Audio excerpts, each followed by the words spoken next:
Hello बच्चों, कैसे हैं आप सब। आशा है आप सभी लोग अपने अपने घरों में स्वस्थ एवं सुरक्षित होंगे और अपनी पढ़ाई पर ध्यान दे रहे होंगे।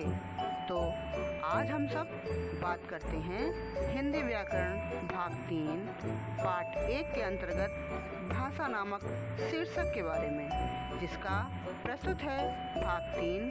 इसके अंतर्गत हम सभी लिपि के बारे में बात करेंगे और भारत की विभिन्न भाषाओं के विषय में जानेंगे।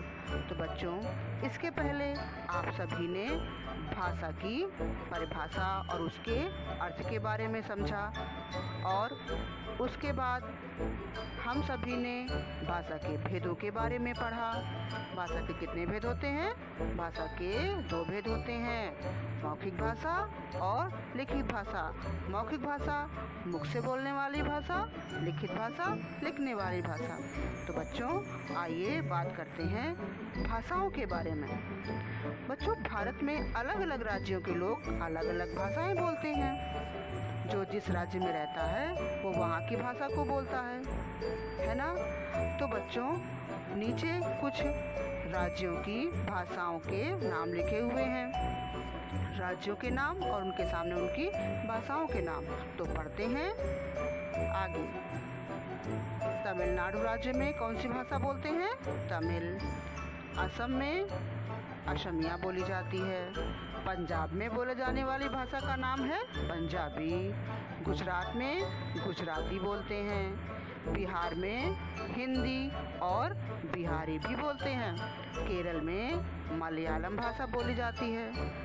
अब बच्चों, बात करते हैं राष्ट्रभाषा क्या है। जब कोई भाषा किसी राष्ट्र के अधिकांश भूभाग पर बोली जाती है तो उसे राष्ट्रभाषा कहते हैं। और बच्चों, हमारे देश की राष्ट्रभाषा क्या है?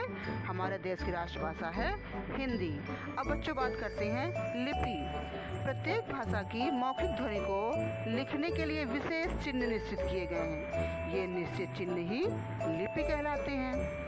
हिंदी भाषा को देवनागरी लिपि में लिखा जाता है। अंग्रेजी को रोमन में लिखते हैं। संस्कृत देवनागरी में लिखते हैं। पंजाबी भाषा को लिपि है गुरुमुखी। उर्दू की लिपि है पारसी।